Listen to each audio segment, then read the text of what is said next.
I'm Randy Southard. I'm a soil scientist at the University of California, Davis, and today we'll be talking about soil basics as part of the soil health module. First of all, let's ask ourselves a question. What are soils? Some of us may think of soils as things that we buy in a bag at the nursery to grow our tomatoes. Others may think of soil as the stuff that's under our fingernails. Others may think of soils as a medium for plant growth. Others may think about materials that are on Mars and the moon that might be considered soils. And those are all parts of what people have as a thought about what soils are. But in some cases, we try to restrict, from a soil science point of view, what we think about soils as being, and some of the important elements of what differentiates soils from not soils. So first of all, sort of a dry definition, but one that's good to hold on to. Soils are three-dimensional bodies. They occupy space, they occupy volume. They're vertically differentiated. In general, they're not the same from top to bottom. They're naturally occurring bodies that occur at the Earth's surface, and they're a combination in varying degrees of mineral and organic matter. And we differentiate soils from geologic materials because soils have been affected by the interaction of chemical, physical, and biological processes, and in particular the biological processes that help differentiate soil materials from geologic materials. And these chemical, physical, and biological processes are controlled by a number of environmental factors that affect how soils form and how they behave. So we can think of soils as natural bodies on the landscape. Soils really are not materials in pots. We refer to that as soil materials. Soils are living entities that are out on the landscape, that are represented then by small units that we refer to as pedons. We'll talk about that a little bit later. An aggregation of pedons on the landscape that we think of as being the soil individual. It really captures the range of characteristics of the soils. And then the various polypedons or groups of soils out on the landscape that really make up the vibrant surface of the Earth. And an example shown in the picture here is the California State soil, which is the San Joaquin series that represents some of the excitement of soils that can occur within a profile in a pedon. And a nice way to capture all of that essence of what a soil is the phrase that Konstantin Nikiforov used. He referred to soils as the excited skin of the Earth's crust, and I'd like to share that excitement with you today. First of all, we could ask ourselves, what are soils made of? And in fact, soils are made of mineral materials. We'll talk a little bit about what minerals are, about organic matter that comes from the cycling of organisms, plants, animals, microbes. The organisms themselves, a large part of the organic fraction is actually made up of living organisms. And those constitute then the solid fraction. So minerals and organic matter are the solid fraction. And then the remainder of a soil volume is made up of pore space. And so we oftentimes may not think about soil material when we look at a chunk of it in our hand or when we walk across the ground. But the reality is that about half of the volume of soil material is pore space. And that pore space then, depending on the chemistry and the biology and the physics of the situation, may either be filled with solution, soil water, if you will, or soil air, or soil atmosphere. So a combination then of liquids and gases can be in that pore space, and that pore space then represents, as I mentioned, about half of the volume of a soil material.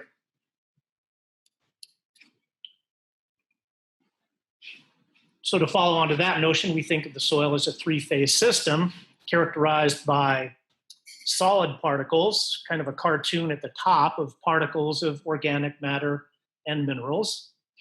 And then below, a picture of what soils really look like in thin sections. So if we cut a slice of soil, look at it under a microscope, and project that image, we see that soils are actually very heterogeneous. They're not nearly as homogeneous as the the picture at the top shows. They're combinations of fine and coarse particles, the pores, in this case, filled with air, and maybe some of the dark material in the bottom, representative of the organic fraction. So just as a reminder, about half solids, about half pores, and depending on the circumstances, those pores could be filled with liquids or gases.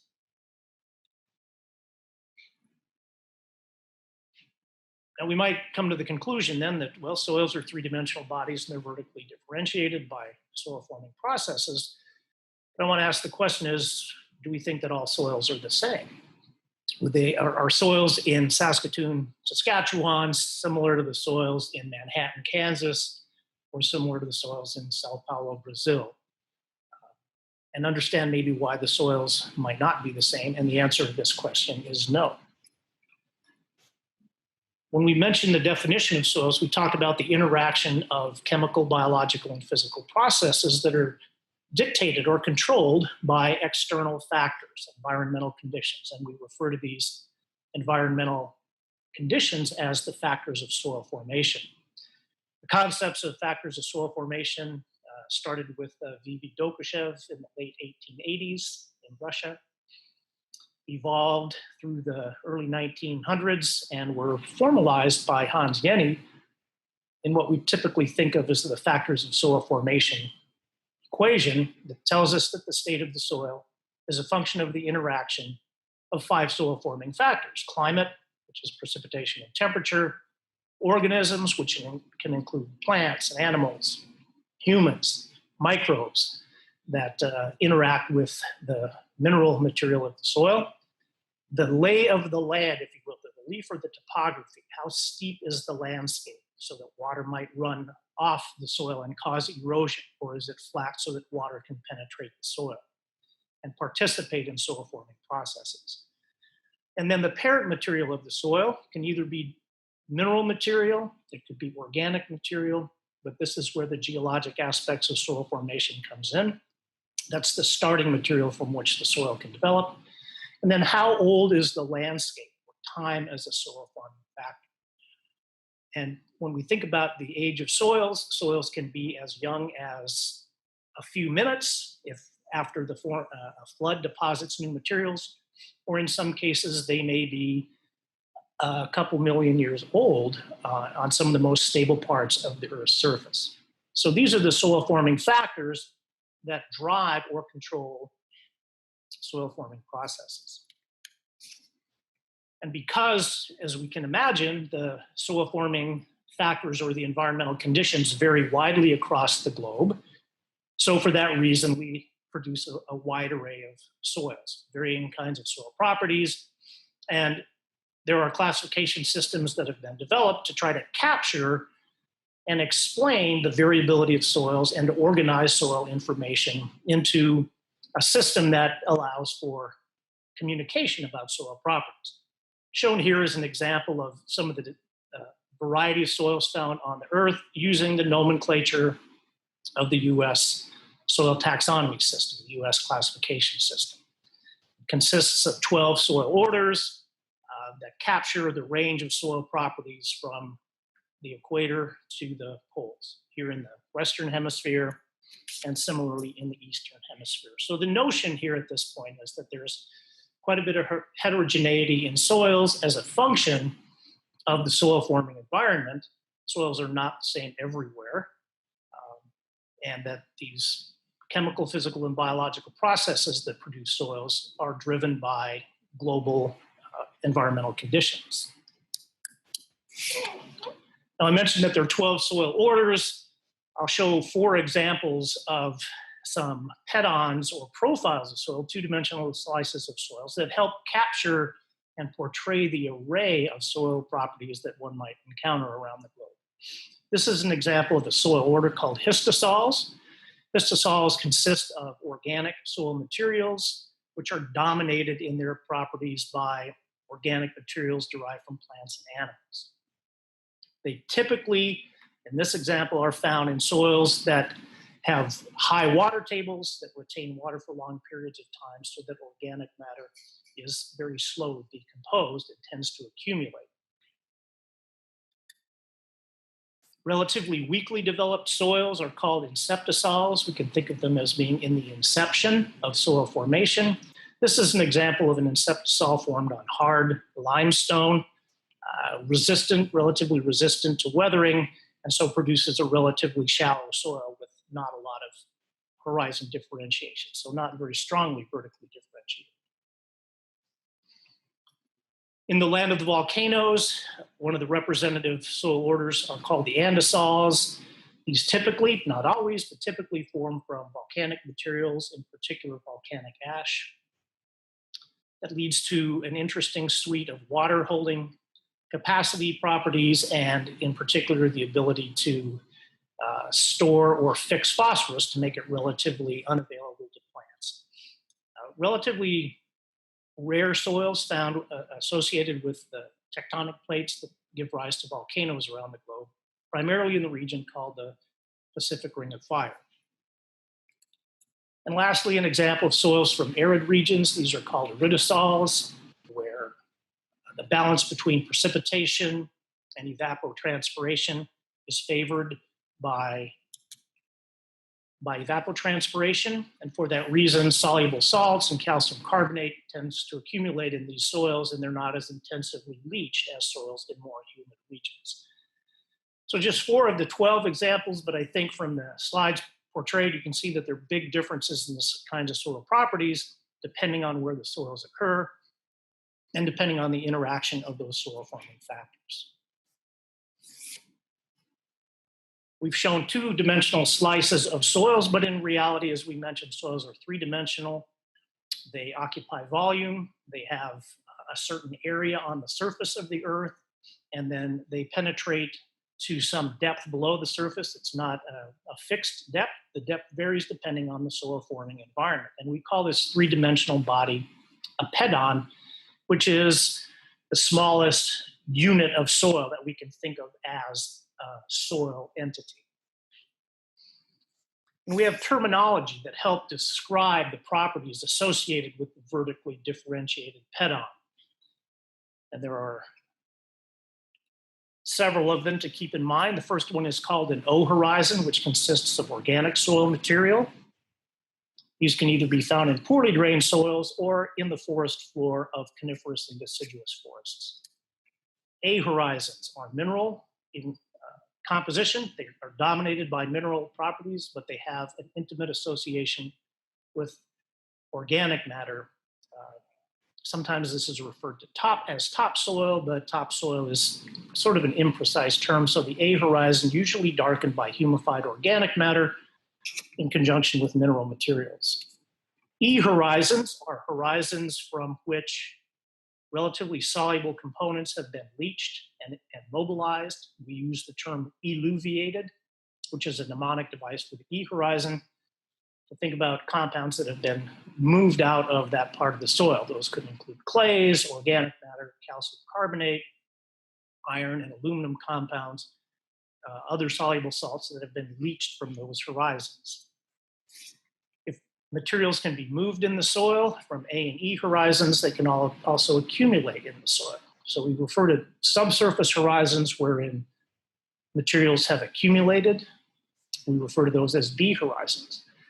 Also horizons where in situ alteration has occurred, we also refer to as B horizons. So these are very heterogeneous horizons in the subsurface that represent a wide array of soil forming processes of alteration and accumulation. Relatively unaffected materials are called C layers. These do not include bedrock, so hard bedrock, we have another term for that, but C material is relatively unconsolidated but not much affected by soil formation. Hard bedrock is a capital R that represents then the materials that have not been transported but are potentially formed in place. Those are the most common horizons that we encounter in soils. There are a few others. We have opportunities to describe layers of water, either frozen or liquid. Human-made layers, like asphalt or landfill liners that represent root-limiting layers. You can think of a Walmart parking lot that gets buried by a flood, might be an example of an M layer, an L layer, biologically produced materials deposited in water, and then lastly, a V horizon, which is a horizon usually near the surface that's dominated by vesicular pores. So a number of different kinds of horizons that represent the vertical differentiation of soils that we can encounter depending on the dominance of soil forming factors and processes. So if we wanted to capture some of the variability, in the previous examples, we've captured some of the variability at different kinds of soil forming environments, but within a soil itself, a PEDON description, when we describe the soils, we note that there are a number of properties that vary from one horizon to the next. So an A3 horizon overlies a 2BT1 horizon, and some of the differences between the soil materials are highlighted. So in the first case, we have a loam over a clay, we have blocky structure over prismatic structure, we have engineering properties called consistence, how hard the material, how sticky and plastic it is. Those properties differ as a function of depth. We describe roots and pores, and we define some distribution of iron that's been moved around because the soil has become wet and reduced for periods of time. We also refer to the acidity of the soil and the transition from one horizon to the next. So a lot of detail in a PEDON description, but an illustration then of the kinds of properties that are captured in describing a PEDON and differentiating one horizon from the next. So the idea of a vertically differentiated material, the definition of soil. And we also think of soils, now that we understand a little bit about what soils are, we recognize that soils are a reservoir. They're a reservoir of nutrients, which we'll talk about briefly now, and then in a subsequent lecture, we'll talk about them as reservoirs for water. So there's 17 plant essential nutrients. Those are nutrients that are required for reproduction and growth of the plants. And there's a mnemonic device that we use to help remember those 17. 13 of which, by the way, come from soils, 3 of which come from the air, carbon, hydrogen, and oxygen, and nitrogen comes from the soil through nitrogen fixation. So 13 of these plant nutrients come from the soil. The mnemonic device is C. Hopkins Cafe, mighty good. Cousin Mo cleans nightclub by midnight. And it helps us remember those 17 essential plant nutrients that plants take up by the roots and use in plant physiological processes.